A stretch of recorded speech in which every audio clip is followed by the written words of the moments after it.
Mexican records got the lights down low. Souldisco where the groovy people go. Hit play, let the music flow. Old school beats with a modern glow.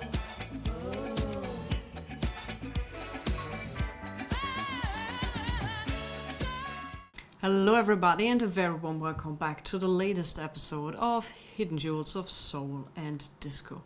I do hope you're doing absolutely fantastic. In this week's episode we are featuring Eugene Record.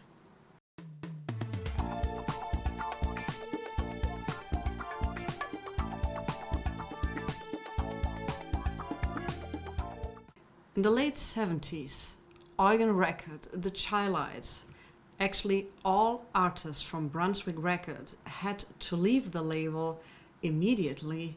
Well, we'll discuss this after some needle drops. Have you received the invitation to the Congress? You thought you'd read the same old thing again.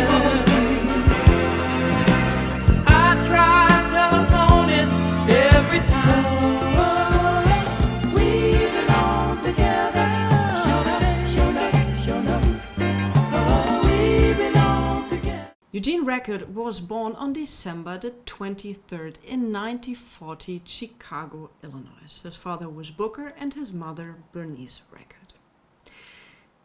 Usually when I feature artists on this channel, they had their first musical steps in gospel choirs. In this case, it was Eugene's older sister who opened up the door to the musical world to him as she was a pianist. He very quickly learned to play the guitar and became one of the finest songwriters of his generation. In high school, he met up with Robert Squirrel Lester, and they teamed up with other young men to found a new group, and they named themselves the Highlights. I'm always wondering why people get nicknames. And I was always wondering with Robert why he was called Squirrel. What's the story behind it? And thankfully I found a clip where one of the founding members of the Highlights, Marshall Thompson, explains the backstory to this. Brother Red, that's Credell Jones. That's Credell Jones.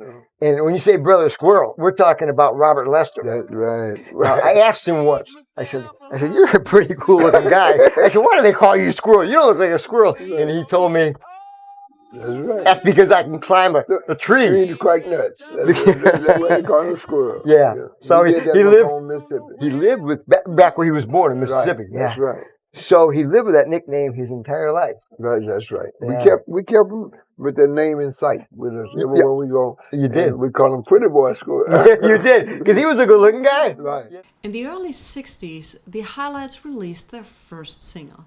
For example, in 1964, I'm So Jealous and the Mix Mix Song. But it turned out that the name The Highlights was already been used by another group. So they renamed themselves to Marshall Thompson and the Chilites, also in honor to Chicago where they came from. And later on they became the Chilites. These singers weren't really successful. But that didn't stop Carl Davis from Brunswick Records to sign the group. Because this used to be where we had a gate, and it was like an indentation, and you open up the gate and there was a door to your left which led to the downstairs office where we kept our songwriters and cubicles for all of the musicians, and then the door on the right led upstairs to Brunswick Records. Well, really wasn't Brunswick to begin with. We started off with Jalen Corporation, and I had two boys named, I still got them, Julio and Brian, so we had Julio Brian Music, and but this is where the magic began. We had Bruce Wedine as an engineer, and we produced the Shy-Lights, and Gene Chandler, and Walter Jackson, and the Artistics, and Barbara Acklin, and Jackie Wilson, and young old trio. I could go on and on, but this place really turned out to hit. I see it's still for sale. I don't think nobody's occupied it since we were here. But there's such a great history about this building that if it could talk, it would probably tell you a lot of stories. A lot of good stories, a lot of funny stories, some sad stories, but in effect, it would be able to talk and tell you a lot of really great things that transpired here. Eugene was always the lead singer of the group and the one who was responsible for the songwriting. And Eugene co-wrote many songs with Barbara Aiklin or Carl Davis, who became a kind of mentor to him in the early years of the collaboration with Brunswick Records. Eugene is responsible for some million-seller singles. For example, Have You Seen Her is one of the trademark songs from the Childites, and it has also a very personal connection with Eugene because he married his high school sweetheart, Sandra Scott, and when their marriage failed, he found in this failure the inspiration to write the song Have You Seen Her. Next to that we have the song Oh Girl, followed by Homely Girl, Give More Power to the People, and he also was responsible for providing material to likes of Jackie Wilson, The Lost Generations, The Dells, The Impressions, just to name a few. The future looked absolutely bright for the Childites, for the artists who were on this label, because Brunswick was a very healthy and very successful label. That changed. If you read about that record label, you often read the sentence, financial problems and legal battles led to the failure of that label. That's not incorrect, but it's also not the whole story. I give you a little snippet of what happened behind closed doors at Brunswick.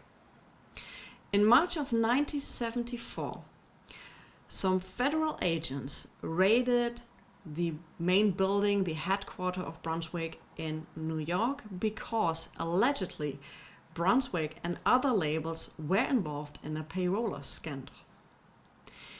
They took books, contracts, paperwork, records, everything you can imagine for an investigation out of that building. That also meant at that moment in time, Brunswick needed to have a legal team to defend themselves. And this legal battle went on from March of 1974 till December of 1977. During that time, as label owner, and you are facing a major legal battle, you can't concentrate on your daily job. So making sure that you are fit with distribution, that you have the right artists with the right material at the right time to have a great production of tracks, you can't concentrate on your main business. Also, this is very costly, and this will break Brunswick's neck later on. In the meantime, there were also some personal battles for some of the artists. Creedle Red Jones started to get psychotic episodes because he started to smoke weed which was laced with angel dust. And that led to situations which were very unpleasant for the group and Jones himself. At one point, he ran into the lobby of the Watergate Hotel completely naked and screamed, "I'm Jesus Christ." On September the 29th in 1975, Jackie Wilson had a heart failure and a stroke while being on stage, and he never recovered from this till his death in 1984. So there were many, many challenges on a personal level and of course on a record business label.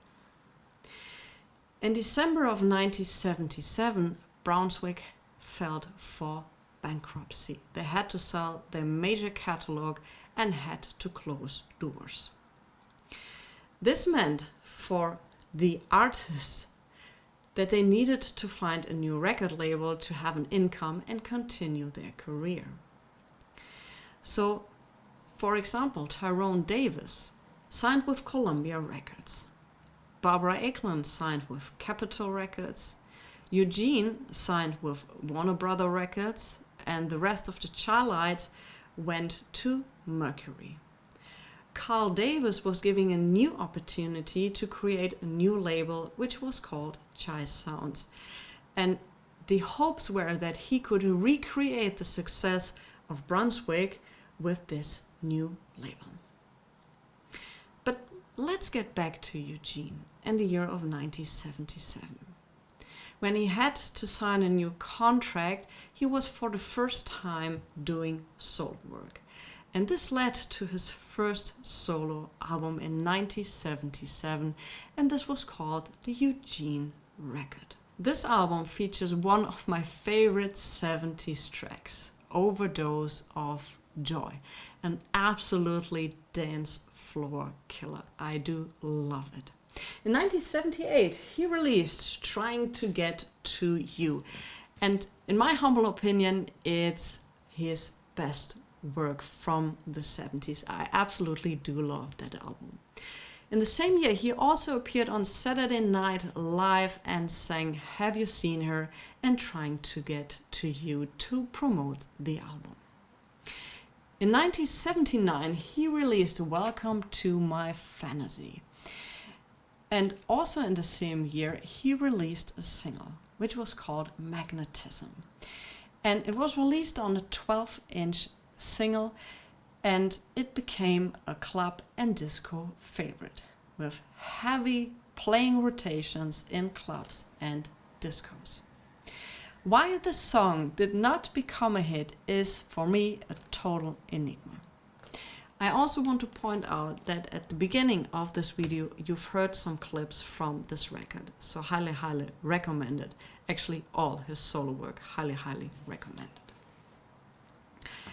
You remember when I said that the artist had to sign with a new label in hopes to continue their career, to have an income? Unfortunately, everybody who had to sign a new label couldn't reclaim or recreate the success they had with Brunswick. None of them. Also, Eugene's work wasn't really successful, as sad as it is, because he delivered high quality music. That meant in 1980, Eugene took a new opportunity and rejoined with the Charlites, who were then signed to Chai Sound, and rejoining also again with Carl Davis, and Eugene also took over some duties from the record label. The recreation of the Charlites and also bringing back some other stars from Brunswick didn't turn out as it was hoped. So up to the mid-80s, Eugene kept on going with the Charlites, but they were more on a revival tour, going down memory lane, reliving the spirit and the fun of the 70s, and not singing hit singles, because this was just not happening. So Eugene once again left the group by the mid-80s and became a born-again Christian. In 1989, he released a gospel album which is called Let Him In, which was released on his own label, Evergreen. Eugene continued to go a little touring with the Charlites and also working on material. And there was one performance from the Charlites I really want to point out, when they did a TV special with other 70s superstars in 2003, and I wished I would have been there. It was called 70s Soul Superstars, My Music, where they also sang, of course, Have You Seen Her? In the same year, Beyoncé also went solo and released her first album. And a single of that album was called Crazy in Love, which was also co-produced by Eugene, and there were also a sample used from the Charlites from back in the days, which was called Are You My Woman? In 2005, Eugene lost his long battle with cancer and he passed away. In my opinion, great singers, great songwriting, great craftsmanship in producing great music, great songs will always stand the test of time. And this is absolutely the case with Eugene and the Charlites. And all I can say is, please check out their music. I promise you, you won't be disappointed. If you liked that episode, please check out also my other clips or the playlist appearing here, and I catch you on the next one.